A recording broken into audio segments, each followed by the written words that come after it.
ट्रॉला और 2 ट्रैक्टर जलकर खाक हो गए। आग की वजह का खुलासा नहीं हो सका है। खंडवा में रिटायर्ड आर्मी जवान प्रदीप ठाकुर ने जल्लाद बनने की इच्छा जाहिर की है। प्रदीप ने पीएम मोदी और राष्ट्रपति को खत लिखकर निर्भया कांड के दोषियों को फांसी देने की बात कही है। भोपाल में 3 तलाक और हलाला का मामला सामने आया। हलाला के नाम पर तांत्रिक ने दुष्कर्म किया। मामले में दोनों आरोपियों को पुलिस ने गिरफ्तार कर लिया। सोसाइटी स्कैम के आरोप में क्रिश्चियन फेडरेशन के पूर्व पीआरओ आनंद को ईओडब्ल्यू की टीम ने गिरफ्तार कर लिया और फिर कोर्ट ले जाने के बाद जेल भेज दिया। आनंद जब मध्य प्रदेश ईसाई महासंघ के जनसंपर्क अधिकारी थे तब ये आरोप लगा। पूर्व स्पीकर सुमित्रा महाजन के बेटे पर शिकंजा कसने लगा है। महाराष्ट्र ब्राह्मण बैंक घोटाले की फाइल सीएम ने तलब की। करीब 30 करोड़ के गबन का आरोप है। ग्वालियर कलेक्टर के आदेश के बाद जिले के जारी बिलौआ क्षेत्र की सभी काला पत्थर तोड़ने वाली क्रेशर खदानों को बंद करने के आदेश जारी कर दिए गए। जो क्रेशर खदान बाकायदा रॉयल्टी जमा कर और प्रदूषण का पंजीयन कराकर क्रेशर खदान चला रहे थे, उन्हें भी अपना कारोबार बंद करना होगा। सरकार की तरफ से एक बार फिर यह दावा किया गया कि यूरिया की कोई कमी नहीं होने दी जाएगी। कृषि मंत्री ने प्रेस कॉन्फ्रेंस में कहा, प्रदेश में अभी 9 लाख मीट्रिक टन यूरिया है और अगले 10 दिन में 2 लाख मीट्रिक टन यूरिया उपलब्ध हो जाएगा। छत्तीसगढ़ स्वास्थ्य विभाग ने एक बड़ा बदलाव किया। अब आम मरीजों को शाम के वक्त भी ओपीडी की सेवा मिल सकेगी। साथ ही 24 घंटे पैथोलॉजी और रेडियोलॉजी विभाग खुला रहेगा। एक ही दिन में मरीजों को जांच रिपोर्ट मिलेगी। रविवार और छुट्टी के दिन भी आपातकालीन सेवाएं जारी रहेंगी। रायपुर में सोने की स्मगलिंग पर बड़ी कार्रवाई की गई। पुलिस ने 16 करोड़ का सोना पकड़ा है। एक तस्कर को भी गिरफ्तार किया गया है। रायपुर में दोहरे हत्याकांड में पुलिस ने खुलासा करते हुए युवती के दोस्त सैफ को गिरफ्तार किया है। बताया जा रहा है सैफ ने एक अपने दोस्त के साथ मिलकर इस हत्या की वारदात को अंजाम दिया था।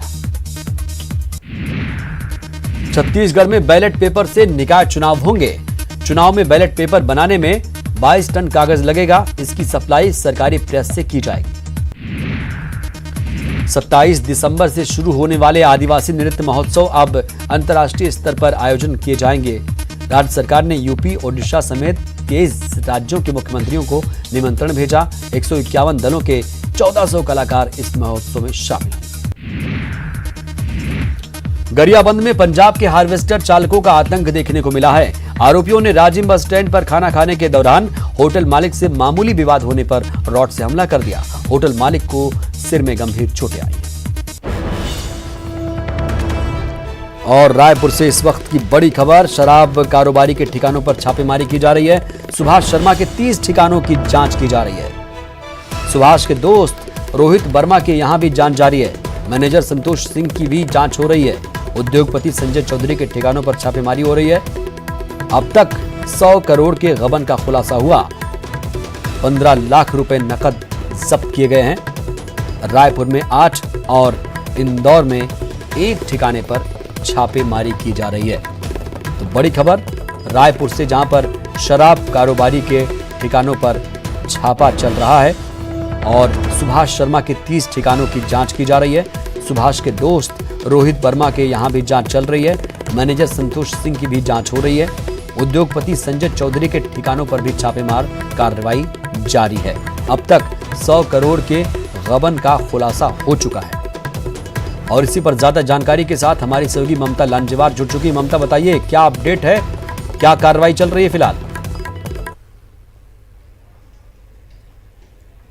हाँ बिल्कुल, देखिए ये सुभाष शर्मा का घर है शैलेंद्र नगर में, जहां पर ईडी की कार्रवाई अभी तक जारी है। भीतर कार्रवाई चल रही है और इस घर के अलावा जो 8 और ठिकाने हैं राजधानी रायपुर में, और वहां पर भी लगातार जांच जारी है। और इसके साथ ही इंदौर में जो 1 ठिकाना है वहां पर जांच की जा रही है। और फर्जी तरीके से जिस तरह से उन्होंने लोन लिया हुआ था, अपने एक दोस्त विक्रम राणा की जो जमीन है वो धोखाधड़ी से उन्होंने पंजाब नेशनल बैंक में गिरवी रख दी थी और लोन लिया हुआ था। और उस लोन से करीबन 100 करोड़ रुपए कमाए थे। 30 अलग अलग जो कारोबार है वो खड़ा किए थे। और जब बैंक की किस्त नहीं पटाई थी और विक्रम राणा के पास नोटिस गया तब उन्होंने इस बात की शिकायत की थी और इसको लेकर जो सुभाष शर्मा है उनको 6 महीने की जेल भी हुई थी और 1 महीने पहले ही वो यहाँ पर छूट कर आए हुए थे। तो लगातार जो ईडी की जो कार्रवाई है वो जारी है। 15 लाख रुपए उन्होंने सीज किए हैं। जमीन के जो दस्तावेज है वो उन्हें मिली है, पावर ऑफ अटर्नी मिली है। देख सकते हैं आपकी हथियारबंद जो जवान है वो यहाँ पर मौजूद है। अंदर कार्रवाई चल रही है। ईडी ये जानने की कोशिश कर रही है कि छत्तीसगढ़ के अलावा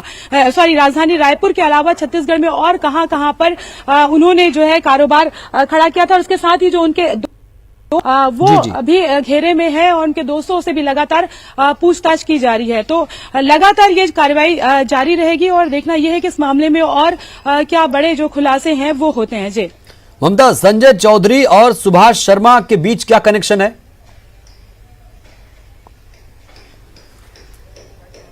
देखिए, ये जितने भी नाम आ रहे हैं ये उनके जो कारोबारी मित्र हैं और इन सभी ने मिलकर अलग अलग जो है कारोबार खड़ा किया था। और ये जो फर्जीवाड़ा पूरा हुआ है उसमें संजय चौधरी का भी नाम आया है और इसके अलावा और भी जो कई जो मित्र हैं उनके नाम आए हुए। तो ईडी उनके भी घरों पर ठिकानों पर छापा मार रही है और ये पता कर रही है कि किस तरह से सामूहिक रूप से मिलकर इन लोगों ने फर्जीवाड़ा किया है और जो कारोबार खड़ा किया अलग अलग से जो बैंक को इन्होंने बताया था जो रीजन कि इस वजह से हम लोन ले रहे हैं, उस रीजन के अलावा उस रीजन को छोड़कर उन्होंने दूसरे कारोबार खड़े किए थे। और दूसरी बात यह कि दूसरी की जमीन जो है धोखाधड़ी से इन लोगों ने गिरवी रख दिया था। तो ये सारे लोग जो है इसमें शामिल थे। जी, और जिन लोगों की जमीनें गलत तरीके से हथियाई गई थी ममता, क्या उन लोगों ने इसको लेकर कोई पहले आवाज उठाई थी, कोई शिकायत दर्ज कराई थी इन शराब कारोबारियों के खिलाफ? देखिए, विक्रम राणा जो है वो सुभाष शर्मा के मित्र भी थे और उनके पास जब नोटिस आया पंजाब नेशनल बैंक से कि आपकी लोन की किस्त आपने पटाई नहीं है, तब वो हड़बड़ाए। तो उन्होंने जाकर बैंक में पता किया तो तब उन्हें पता चला कि उनकी जो जमीन है वो सुभाष शर्मा ने गिरवी रखकर लोन लिया हुआ है। तो उसके बाद उन्होंने इस फर्जीवाड़े की शिकायत की थी। 6 महीने सुभाष शर्मा जो है वो जेल में भी रहे और 1 महीने पहले ही छूट कर आए थे। और अब ये पूरे छापे पड़े हैं। 100 करोड़ का जो गबन है वो सामने आया और इसके अलावा अब ये लगातार कार्रवाई जारी है। और ये भी माना जा रहा है कि 2-3 दिनों तक ये पूरी कार्रवाई चलेगी। इस ठिकाने के अलावा छत्तीसगढ़ में जो राजधानी रायपुर में 8 ठिकाने, तेलीबांधा के आसपास एक गुरुविला है वहां पर भी, और इसके अलावा और जो ठिकाने वहां पर जांच की जा रही है। उनके जो मित्र हैं संजय चौधरी और इसके अलावा और जो दोस्त हैं लगातार उनके नाम सामने आ रहे हैं, जो कारोबारी मित्र भी हैं। और उन्होंने उनके भी नाम आए उस कारोबार में। जो 30 कारोबार इन्होंने खड़े किए थे वहां पर भी लगातार जांच की जा रही है।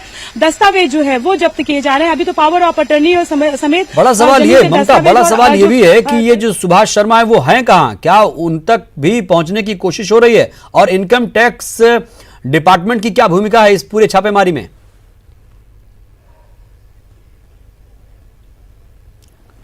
देखिए, अभी जो सामने आ रहा है कि ये जो मकान है वो कल से बंद है। यहाँ पर आप देख सकते हैं कि 2 हथियारबंद जवान मौजूद हैं और कुछ भी अभी चीजें जो है उतनी ही जानकारी सामने आ पा रही है जितना ईडी वो दे रहा है। तो ईडी ने अभी इतना ही बताया है कि इतने 15 लाख रुपए सीज किए हैं। घर के लोग घर के अंदर हैं और दूसरी बात यह है कि पूरी एक टीम जो है वो यहाँ पर लगी हुई है। जी, जाहिर सी बात है इनकम टैक्स की भूमिका भी यहाँ पर और ज्यादा हो जाती है ममता, क्योंकि ये लोग लगातार टैक्स की चोरियां कर रहे थे। तो क्या ईडी के साथ साथ इनकम टैक्स के अधिकारी भी पहुंचे हुए हैं? बिल्कुल, संयुक्त रूप से अगर हम कहें तो वो भी जिस तरह से दस्तावेज लगातार सामने आ रहे हैं तो ईडी की टीम तो पूछताछ कर ही रही है। और भी जो टीमें हैं वहां पर जो संबंधित जो जानकार हैं वो यहां पर पहुंचे हैं। लेकिन अभी आप देखेंगे तो भीतर से जो है वो कोई बाहर आ ही नहीं रहा है, न किसी को भीतर जाने दिया जा रहा है। और लगातार आप देख सकते हैं कि जो जवान है वो यहाँ पर मौजूद है। अंदर क्या कार्रवाई हो रही है वो जो टुकड़ों में जो जानकारी आ रही है वही हम सामने रख पा रहे हैं। लेकिन ये जरूर है कि 100 करोड़ का जो गबन हुआ है और उसके साथ ही इनकम टैक्स का जिस तरह से इन्होंने फर्जीवाड़ा किया है वो भी एक तरह से प्रूफ हो चुका है। जी बिल्कुल, आप बनी रहिएगा ममता, बहुत बहुत शुक्रिया फिलहाल के लिए आपका अपडेट देने के लिए। दोबारा फिर से आपसे जुड़ेंगे, बातचीत होगी। लगातार इस पूरे मामले में नए नए खुलासे हो रहे हैं और अब तक 100 करोड़ की गबन का खुलासा हो चुका है। 15 लाख रुपए नकद जब्त किए गए हैं। ईडी की कार्रवाई चल रही है। और जगदलपुर से बड़ी खबर, जहां पर कार के शोरूम में आग लग गई। 4 वाहन जलकर राख हो चुके हैं। तड़के सुबह ये आग लगी थी। बोधघाट थाने के नजदीक ये शोरूम है। फायर ब्रिगेड की 2 गाड़ियां मौके पर मौजूद हैं। आग बुझाने का काम चल रहा है। सीएसपी भी मौके पर पहुंचे हुए हैं। आग लगने का जो कारण है, आग किस वजह से लगी, इसमें फिलहाल कोई जानकारी नहीं मिल पा रही है। तो एक बड़ी खबर जगदलपुर से, जहां पर कार के शोरूम में आग लगी हुई है। 4 वाहन जलकर खाक हो चुके हैं, 4 कारें जलकर राख हो चुकी हैं। ज्यादा जानकारी के साथ हमारे सहयोगी विनोद कुशवाहा जुड़े हैं। विनोद, क्या अपडेट है? क्या आग पर काबू पा लिया गया? देखिए, अभी आग जो है लगी हुई है और उसे पूरी तरह से बुझाने का प्रयास जारी है कमरुद्दीन। और अभी तीसरे फायर ब्रिगेड के दमकल को और बुलाया गया है मौके पर। सीएसपी भी मौजूद है। एक बड़ा अमला जो आग बुझाने का है वो भी वहां पर पहुंचा हुआ है, क्योंकि गैरेज में आग लगी है और गैरेज में कई वाहन अभी खड़े हुए हैं और पास ही शोरूम भी है। तो ऐसी स्थिति में आग वहां तक ना पहुंचे, इस बात का ध्यान रखते हुए जो दमकल कर्मी है वो लगातार आग बुझाने के प्रयास में जुटे हुए हैं। सुबह तड़के ये खबर मिली थी फायर ब्रिगेड को कि वहां पर शोरूम में आग लगी है। चूंकि बोधघाट थाना है उसके नजदीक ही ये शोरूम है। और उसके बाद जब वहां पर पहुंचे तो जो 4 गाड़ियां सर्विसिंग के लिए आई थी उनमें ये आग लगी है। जो सिक्योरिटी गार्ड है उससे अभी पूछताछ हुई है, उसके मुताबिक ये कि आग बोनट से शुरू हुई, कार के बोनट से लगना शुरू हुई। हालांकि ये बात जो है वो किसी के भी गले नहीं उतर रही, क्योंकि अभी गर्मी का समय नहीं है, ठंड का मौसम है। और ऐसे में अचानक किसी वाहन में आग लगना जो है वो संदिग्ध परिस्थिति को जन्म दे रहा है। तो फिलहाल जो सीएसपी मौके पर पहुंचे वो जांच भी कर रहे हैं कि किस वजह से ये आग लगी है। तमाम लोगों के वहां पर गवाह जो बयान है वो भी लिए जा रहे हैं और आग बुझाने का काम अभी जारी है। कमरुद्दीन, विनोद, इस शोरूम के बारे में आपके पास क्या जानकारी है? देखिए, शोरूम जो है ये बड़ी कंपनी का एक शोरूम है वहां पर बोधघाट थाने के नजदीक में। और लगभग वहां पर 60 के आसपास गाड़ियां जो है वो रखी हुई, काफी बड़ा शोरूम है। और गैरेज में भी तकरीबन 2 दर्जन से भी ज्यादा गाड़ियां जो कि सर्विसिंग के लिए आई हुई थी, बनने के लिए आई थी, ऐसी गाड़ियां भी वहां पर मौजूद हैं। ये जो गाड़ी में आग लगी है ये सर्विसिंग के लिए गाड़ी आई हुई थी, नई गाड़ी थी। जाहिर सी बात है कि इसलिए संदेह बहुत सारी चीजों पर हो रहा है।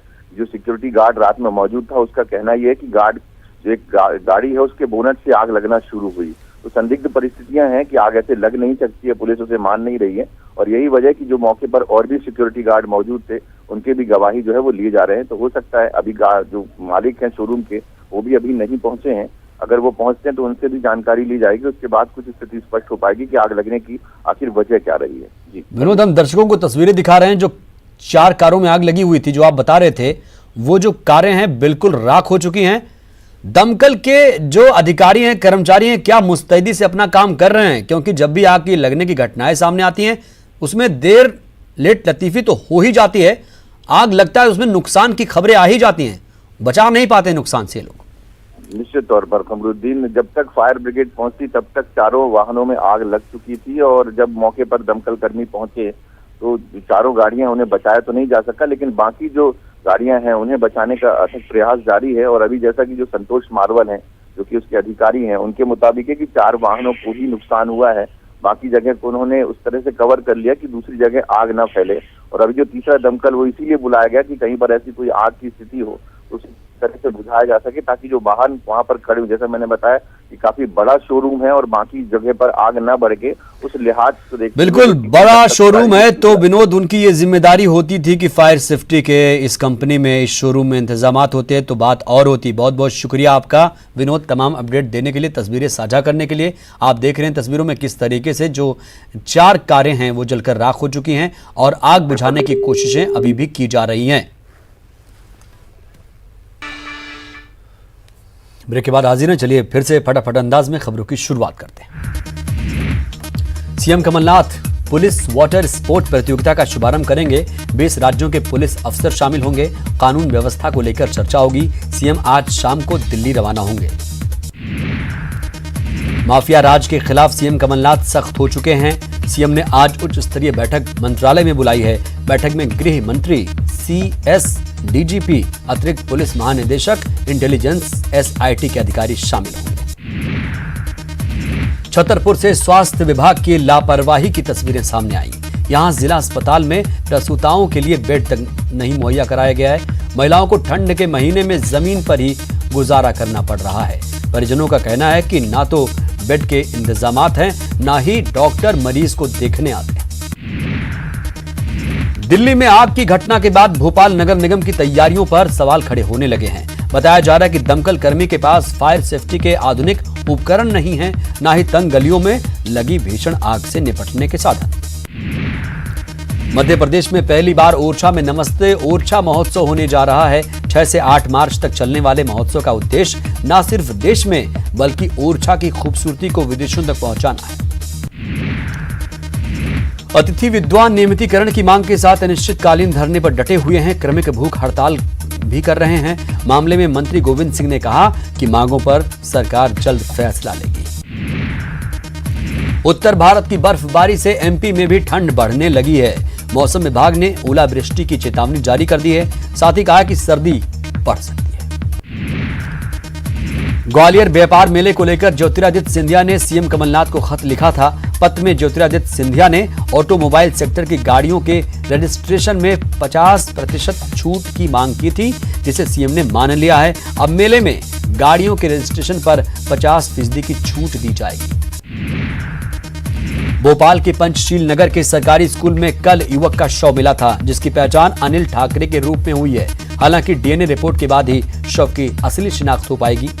पुलिस के मुताबिक लापता अनिल ठाकरे का सुसाइड करने का एक वीडियो भी मिला है, जिसमें खुद मौत का जिम्मेदार ठहरा रहा है। धमतरी के जुनवानी में रतनजोत का बीज खाने से 6 से ज्यादा बच्चे बीमार हो गए। सभी बच्चों को जिला अस्पताल में भर्ती कराया गया है। छत्तीसगढ़ में महिलाओं के खिलाफ बढ़ते अपराध को लेकर special cell for crime monitoring against women का गठन किया गया। सीएम भूपेश बघेल के निर्देश के बाद इस टीम का गठन किया गया। इस सेल के जरिए हत्या, बलात्कार, छेड़छाड़, एसिड अटैक और दहेज प्रताड़ना जैसे प्रकरणों की मॉनिटरिंग की जाएगी। ग्वालियर जिला कोर्ट के अपर सत्र न्यायाधीश ने नाबालिग से दुष्कर्म करने वाले आरोपी को उम्र कैद की सजा सुनाई। साथ ही 10,000 का जुर्माना भी लगाया। जबलपुर के 3 थाना क्षेत्रों में चोरी की 3 वारदातों ने पुलिस की नींद उड़ा दी। चोरों ने अलग अलग 3 जगहों से लाखों की चोरी कर फरार हो गए और चोरी की वारदात का एक सीसीटीवी फुटेज भी पुलिस के हाथ लगा, जिसके आधार पर पुलिस चोरों की तलाश कर रही है। सीधी में आदिवासी छात्रावास में छात्राएं सुरक्षा की मांग कर रही हैं। उनका कहना है कि असामाजिक तत्व आए दिन हॉस्टल के आसपास भटकते रहते हैं। यही नहीं, छात्रावास में दूषित भोजन भी मिलता है। सभी छात्राओं ने मिलकर पूरे मामले की शिकायत कलेक्टर से की। भोपाल के 12 नंबर स्टॉप पर बढ़े हुए बिलों की होली जलाई गई। बीजेपी के प्रदर्शन कार्यक्रम में पूर्व सीएम शिवराज सिंह चौहान, पूर्व विधायक सुरेंद्र नाथ सिंह और मेयर आलोक शर्मा मौजूद रहे। बीजेपी का आरोप है कि कांग्रेस सरकार अन्याय से बिजली बिलों की वसूली कर रही है। स्वच्छता सर्वेक्षण 2020 को लेकर भोपाल नगर निगम ने अपनी तैयारी पूरी कर ली है। जन भागीदारी पर खासा ध्यान दिया जा रहा है। कचरा मैनेजमेंट को लेकर खास तैयारी की गई है। पिछली बार की कमी को दूर करने की कोशिश की जा रही है। 4 से 31 जनवरी के बीच विशेष अभियान चलाया जाएगा। साथ ही निगम की तरफ से एक ऐप भी लॉन्च किया गया। टीकमगढ़ में पुलिस की बड़ी लापरवाही सामने आई है। यहां 4 महीने पहले एक नाबालिग का फांसी पर लटका हुआ शव मिला था। पुलिस ने मामले में आत्महत्या का केस दर्ज किया था और मामले को ठंडे बस्ते में डाल दिया था। लेकिन अब मेडिकल रिपोर्ट आने के बाद नाबालिग के साथ दुष्कर्म का खुलासा हुआ है, जिसके बाद अब पुलिस नींद से जागी है और अब दुष्कर्म का केस दर्ज कर मामले की जांच कर रही है। सरकारी अस्पतालों की व्यवस्था दुरुस्त करने की तैयारी सरकार ने शुरू कर दी है। जल्द ही ओपीडी, पैथोलॉजी और रेडियोलॉजी सेवा की टाइमिंग में बदलाव किया जाएगा। स्वास्थ्य मंत्री टीएस सिंहदेव ने नई व्यवस्था को मंजूरी दे दी है। नगरीय निकाय चुनाव को लेकर बिलासपुर में कलेक्टर संजय अलंग ने सभी राजनीतिक दलों और 70 वार्डों के प्रत्याशियों के साथ बैठक की।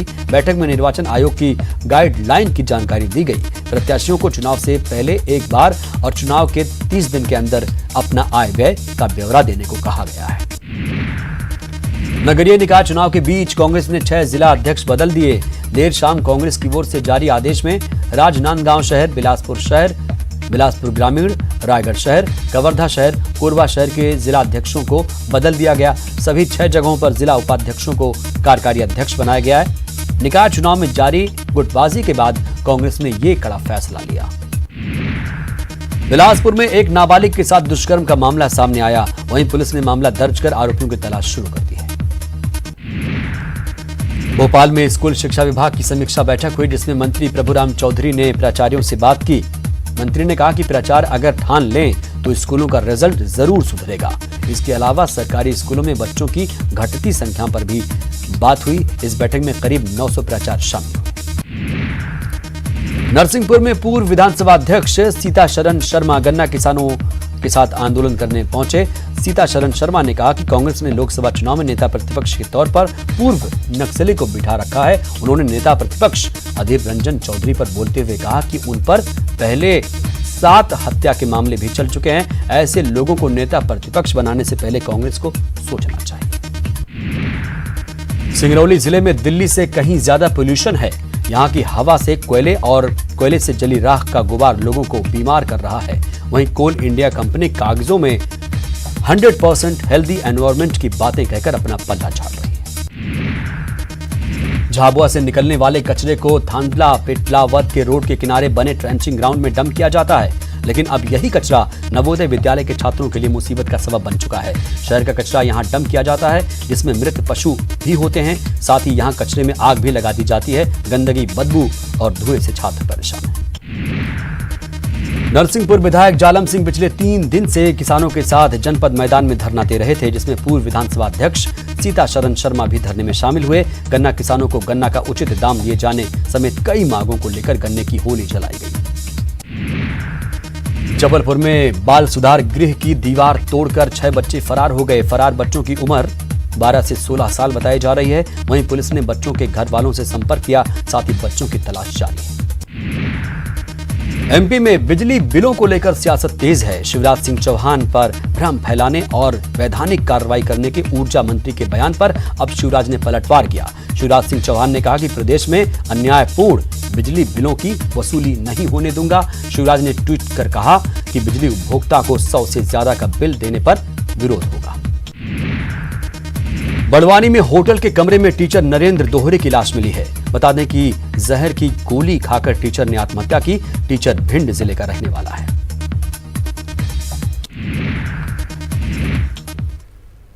खबर 80 जिले में इतना ही, लेकिन खबरों का सिलसिला न्यूज़ 18 मध्य प्रदेश छत्तीसगढ़ पर लगातार जारी है। नमस्कार।